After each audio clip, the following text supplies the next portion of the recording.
Bonjour à tous et bienvenue sur un nouvel épisode de Nous Entrepreneurs. Aujourd'hui, j'ai le plaisir de recevoir Clara Trévisiol, qui est la cofondatrice de Monabi. Bonjour Clara. Bonjour.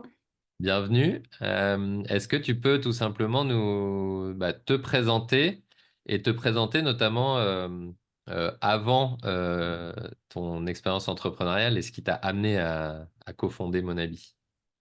Oui, c'est vrai que ça remonte, mais il y a eu quelque chose. Donc, j'ai créé Monabi avec mon associé Vianney Fichet en 2012. Et avant Monabi, en fait, moi, j'ai un parcours un peu classique dans le sens où j'ai fait une école de management à Lyon, à l'EM Lyon. Ouais. La petite spécificité, c'est que j'ai eu l'opportunité, la chance de faire un tour du monde pendant mes études, juste avant la fin de mes études, sur le thème de l'éco-construction. Donc l'idée, c'était d'aller voir dans différents pays du monde comment ils arrivaient à construire de manière plus écologique. Et donc ça m'a quand même pas mal nourri dans mes idées pour la suite. Et puis ça m'a appris aussi personnellement un certain nombre de choses. Et à l'issue de ça, j'ai eu la chance de faire mon stage de fin d'études dans le solaire. Et c'est là où j'ai rencontré mon associé. Et donc, au terme de ma mission, on a décidé de travailler ensemble sur ce projet qui est devenu Monabi en 2012. Ok, donc c'est un projet que vous avez commencé à travailler au final en étudiant le solaire. C'est un projet étudiant à la base? Non, bah en fait, à la suite de mon stage de fin d'études, je suis restée un an chez EDF ENR Solaire, Ok. pour les citer, là où j'avais fait mon stage de fin d'études. Et à la fin de cette année, on a décidé de se lancer ensemble dans la création de Monabi. Ok, génial. Et alors, est-ce que tu peux nous dire ce qu'est Monabi, à qui ça s'adresse et en quoi vous êtes unique? Eh bien, Monabi, on est expert du solaire. Donc, notre mission, c'est d'accompagner les particuliers et les entreprises vers l'autonomie d'énergie, en tout cas le plus possible, grâce à l'autoconsommation solaire. Ok, Donc, concrètement, notre métier, c'est de vendre et d'installer des panneaux solaires en autoconsommation chez les particuliers et les entreprises pour qu'ils puissent consommer leur propre énergie et du coup effacer en partie leur facture d'électricité et être autonome avec une énergie propre, locale et durable. Et ok. là où on va se différencier, c'est que ce qu'on dit souvent, c'est que Monabi, on n'est pas des vendeurs de panneaux. Oui, on pose des panneaux, mais l'idée, c'est vraiment d'accompagner dans la gestion de l'énergie. Donc, par exemple, on est aussi fabricant d'objets connectés. Donc, on fabrique Ok, des boîtiers qui vont permettre de suivre et de déclencher automatiquement des équipements consommateurs au bon moment ok, pour faire au maximum utiliser l'énergie solaire pendant qu'elle est disponible. hop, Et on essaye de faire de la pédagogie. On a développé un petit assistant lumineux qui s'éclaire, qui vient vivre au quotidien pour aider les gens à s'investir, à comprendre, à prendre les bonnes décisions. Donc, on a ce côté-là, avec du service, de la qualité, de l'accompagnement dans la durée. Voilà. C'est ok. comme ça. Voilà. Top. Je souris parce que ça me rappelle dans ma jeunesse le voyant de EDF qui s'allumait dans la maison qu'on avait pour nous dire qu'on était en heure pleine ou en heure creuse. C'est un petit peu ça, mais adapté Exactement. à l'ensoleillement et à la performance du panneau, en fait. C'est ça, ou des Tout panneaux. à fait. C'est exactement le même principe. C'est l'idée de se dire que en fait, ce qui se passe sur son toit, c'est invisible. Ouais. L'électricité, de manière générale, est invisible. Et que autant avant, le solaire en France, on était obligé de revendre la totalité de son énergie produite à EDF, donc c'était un pur placement financier. Hum, hum, Aujourd'hui, avec l'autoconsommation, c'est très différent. Il faut qu'on soit acteur parce que sinon, ça ne sert pas à grand-chose. Donc, l'idée, c'est de se dire, on est obligé, pour que ça ait un sens, de savoir combien je suis en train de produire, combien je suis en train de consommer. Est-ce que j'ai de la production disponible là maintenant sur mon toit pour hum, peut-être hum. déclencher ma machine à laver, mon lave-vaisselle?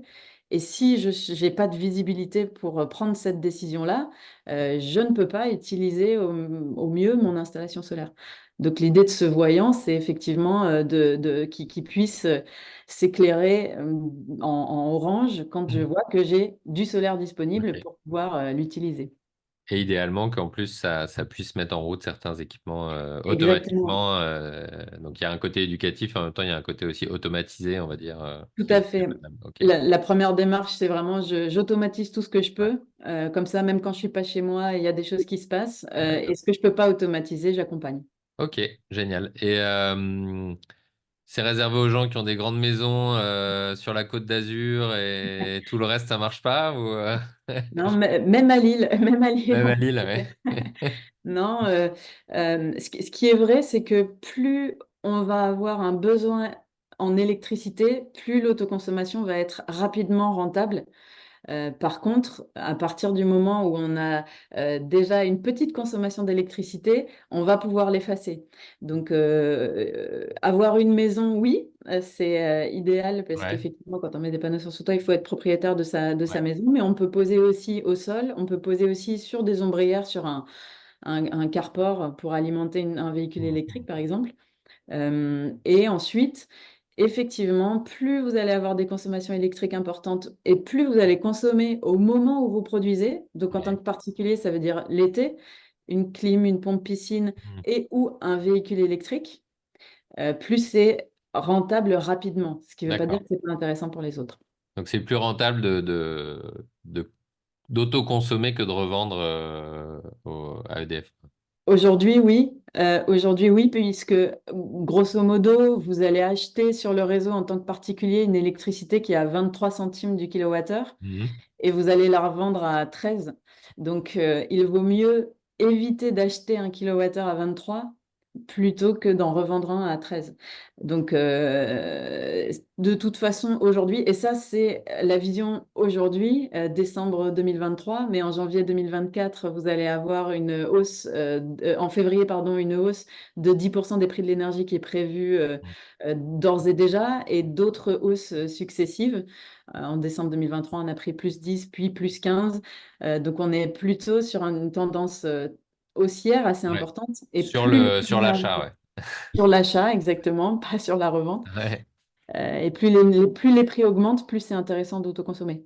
Ok. Et donc, pour les professionnels, c'est encore plus intéressant que pour les particuliers aujourd'hui, parce qu'il n'y a pas de bouclier tarifaire ou peu, et que les Ouais. professionnels ont pris en 2022 régulièrement x3, x4 sur leur facture d'énergie. D'accord. Et donc vous vous adressez autant à des particuliers que des professionnels, c'est ça? Tout à fait. Ok. Et vous installez vous-même? Enfin, vos clients sont directement le particulier ou le professionnel ou c'est à travers des réseaux d'installateurs? Comment est-ce que les gens Un- viennent vers vous? une réponse de Normand, un peu des deux, un peu des deux. Non, c'est une des spécificités aussi des différenciations de Monabi, c'est on a intégré l'ensemble de la chaîne de valeur pour essayer Mhm. d'apporter un service vraiment de qualité, un suivi sur toute la démarche. Donc on a nos équipes commerciales qui vont des conseillers techniques qui vont aller se rendre pour faire les dimensionnements. On a notre bureau d'études qui va dimensionner les installations.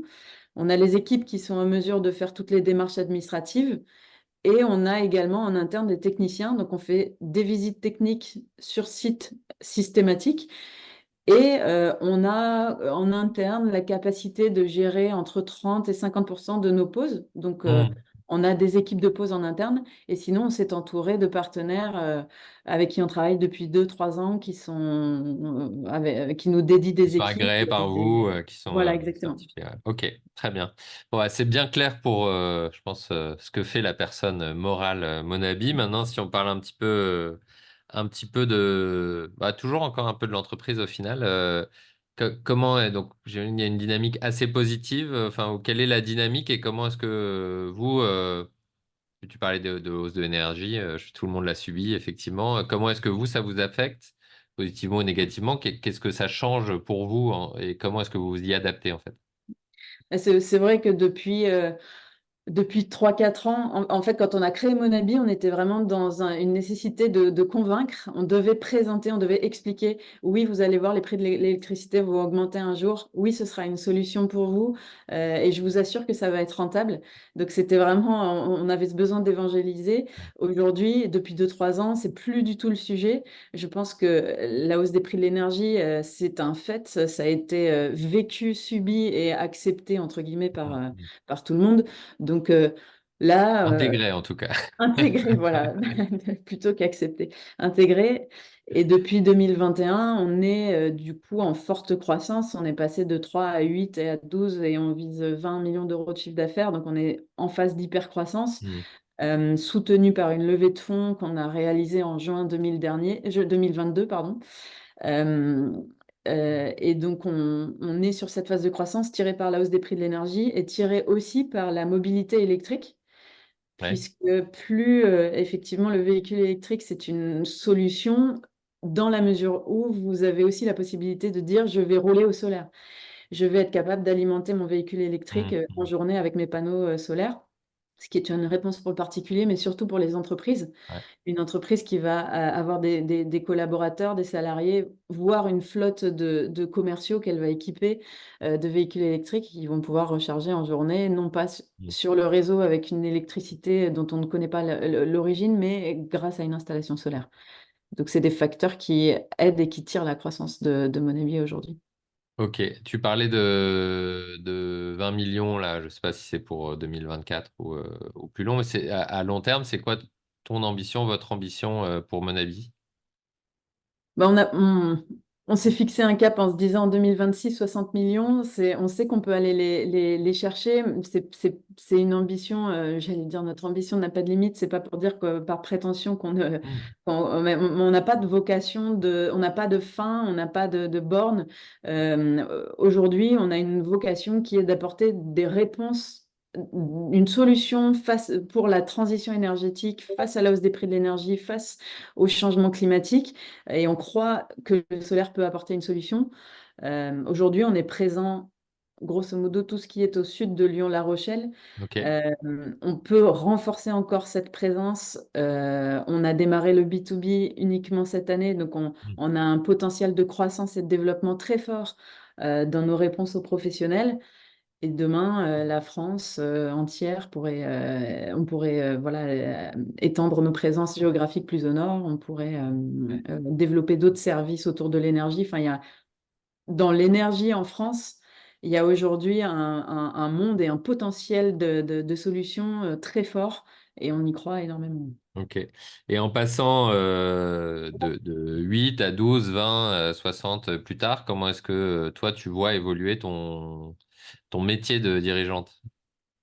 Et c'est vrai on le voit déjà évoluer, je le vois déjà évoluer beaucoup depuis ces 2 dernières années.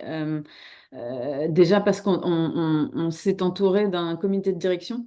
Donc Ouais. jusqu'à l'année dernière, on n'avait pas de directeur opérationnel, on n'avait pas de DAF, on n'avait pas de directeur marketing. Ouais.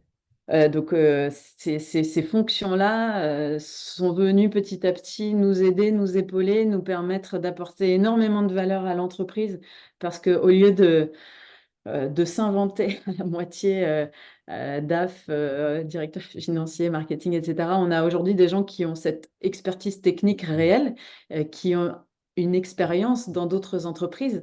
Moi, j'apprends sur le tas avec mon entreprise, je grandis avec mon entreprise, mais je n'ai pas, j'ai travaillé 12 mois dans ma vie avant de créer cette Ouais. société. Donc, c'est vrai que d'avoir des gens qui vont pouvoir venir apporter une expertise, une expérience, un passé, un vécu dans d'autres sociétés pour venir apporter de la richesse et de la valeur à Monabi, des échanges aussi, même si moi personnellement et chez Monabi, on a une chance énorme, c'est qu'on est deux. On est deux dirigeants depuis le début.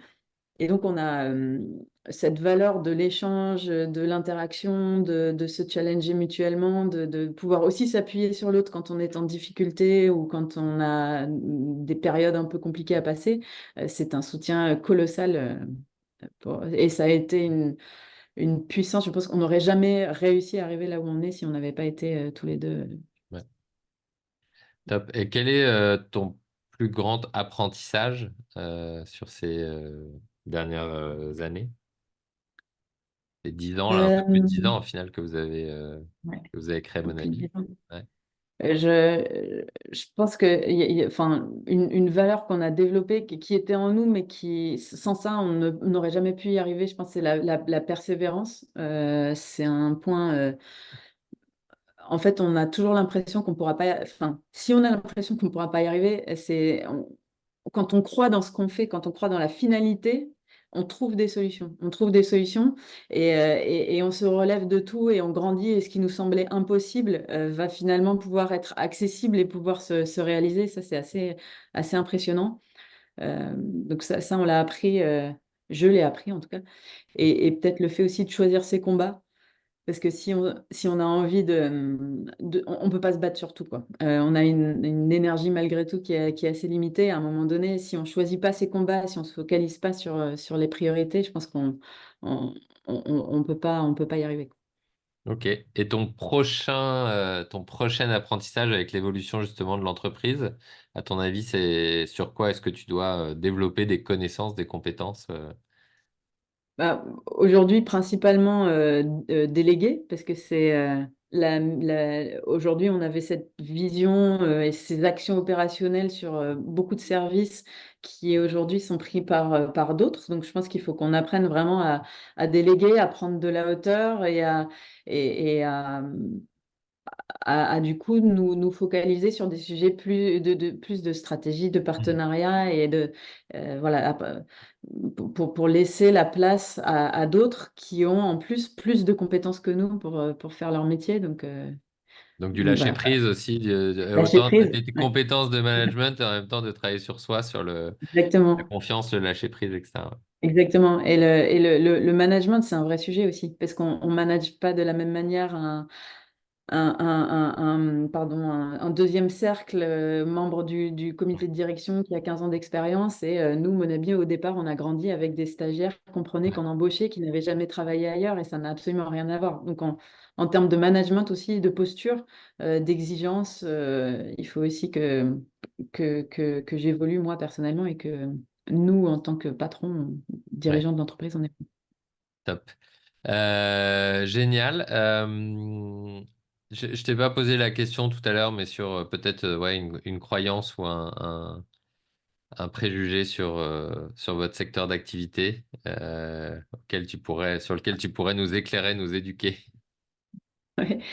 Il y en a un qui est que le solaire n'est pas écologique, Ok, pas recyclable, pas. Donc ça, c'est un sujet sur lequel aujourd'hui je me bats un peu pour dire oui. Alors les panneaux solaires sont recyclables à entre 95 et 98%. Il y a 0% de terres rares. Il n'y a pas de terres rares dans les panneaux solaires. Il lui faut, un panneau, c'est 1 an de retour énergétique. Il lui faut 1 an pour produire autant d'énergie qu'il en a fallu pour le ok. fabriquer. Ouais, c'est très court. Donc, c'est très court. Donc, oui, bien sûr, il y a un process de fabrication, une industrialisation. C'est pas propre, c'est pas 100% propre. Rien n'est 100% propre, ou peu de choses en tout cas.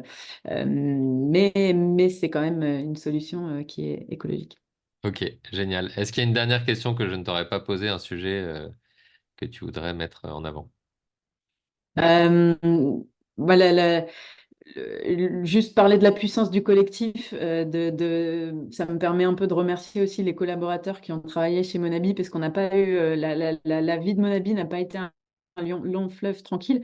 Peu d'entreprises, je pense, peu d'entrepreneurs l'ont vécu, mais en tout cas, on a des collaborateurs hyper engagés qui nous ont soutenus, qui ont été présents et qui se sont battus à nos côtés quand on a eu des tempêtes à traverser. Et on croit beaucoup. On n'a pas le monopole des bonnes idées et que la puissance du collectif, c'est ce qui nous fait avancer, partager nos idées, nous faire entourer, nous aussi, en tant que dirigeants, par d'autres dirigeants. Donc, je crois aussi beaucoup à ce que vous faites, ce que vous pouvez proposer à travers ces actions de partage entre entrepreneurs. Donc, voilà.